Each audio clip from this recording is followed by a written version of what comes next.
Hi, I'm Victoria Salas. And I'm Amanda Martinez. And this is what's making news at Notre Dame. This past weekend was prom weekend, and many seniors are relieved to get through the frustrations of money, dresses, shoes, limos, and everything else. With the night on the town and one last party before they graduate, the seniors urge all grades to think of their prom as clearly as possible. It's never too early to think about your dress and or possible locations for prom. Keep in mind limos as well. If you want to go to prom in a limo, make sure you get as many friends as possible and make sure the driver isn't overcharging you. Many limo drivers like to overpay teenagers and make them think they're getting a good deal when they're really not. If you think you can blow off your dress and money payments, think again. If you're thinking about making your dress, start as early as possible so you can get alterations done and so on. So when the time comes to rush for things, you have some things done. Always bring a date that you know you can have fun with. This doesn't necessarily mean your boyfriend either.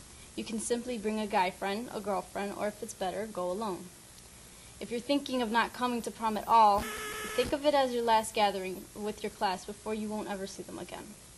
Prom is about enjoyment and having a good time, a party. So don't sit at home prom night. Go out and have some fun. On that note, prom can be very expensive.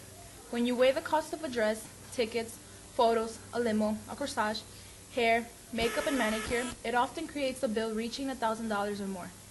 But for many parents, the biggest concern isn't the cost of attending prom, but worry about the risky behaviors associated with it.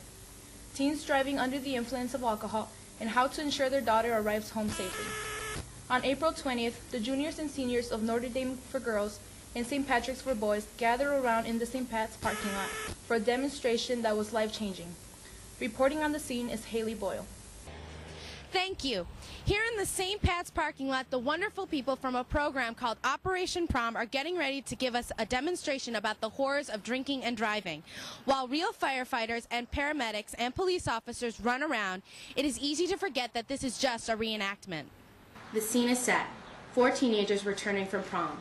All have been drinking, all are underage, and unfit to drive. But this seemingly harmless act turns what was to be a night to remember as a magical dream into a horrible nightmare. They hit a car, a family of 3 driving home. The damage turns both cars into twisted piles of junk. But damage to the cars is the last thing on everybody's mind. While police officers question and test the intoxicated driver, emergency personnel race to free 3 passengers trapped inside the cars with countless injuries. With 1 person unconscious, they hurry to get them in ambulances as quickly as possible while keeping as calm as they can.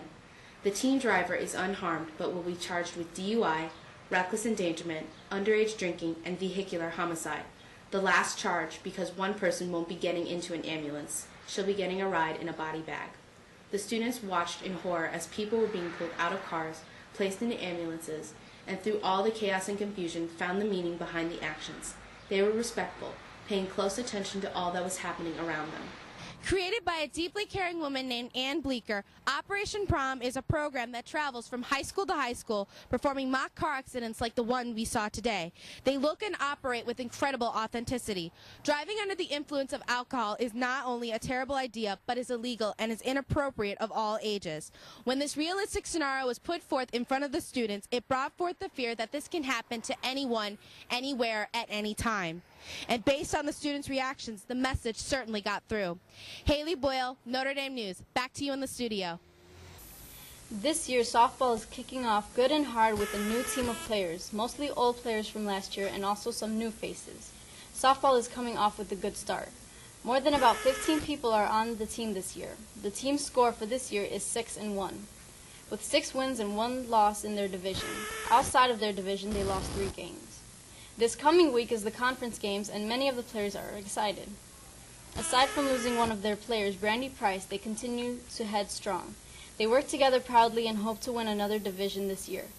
Carolina Gutierrez, one of the softball players, says, "I like the coaches more this year. They tend to help us better and help the team grow more, and I learn more as well." In the environmental science class, the students are learning things like how the earth works, to what is energy, and how to use it. The class consists of about 10 students and is taught by none other than Dr. I. The students have done a few activities in the past couple of days and have shown great interest in them. Currently, the students are trying to find ways to save and conserve energy that will help the environment become more efficient. The students also do the recycling every once in a while. They've learned how the earth works and all the living things that live on this planet of ours, such as the biomes and different diversities of life. Whilst in class, they are also learning the importance of recycling and how much our planet is dying from the lack of care. They are even putting the things they learn into their daily lives. As finals approach, the students are currently prepping themselves for the final exams as they quickly creep up on them. They are pretty sure that they're ready when the time comes. So far, there are no problems with the class. And today's affirmation says, "Mary, Mary, our loving mother, live in us. Place me at her feet, and I will place you all in her most loving heart." And that is what's making news at Notre Dame. For the entire Notre Dame news team, I am Victoria Salas. And I'm Amanda Martinez. Thanks for watching.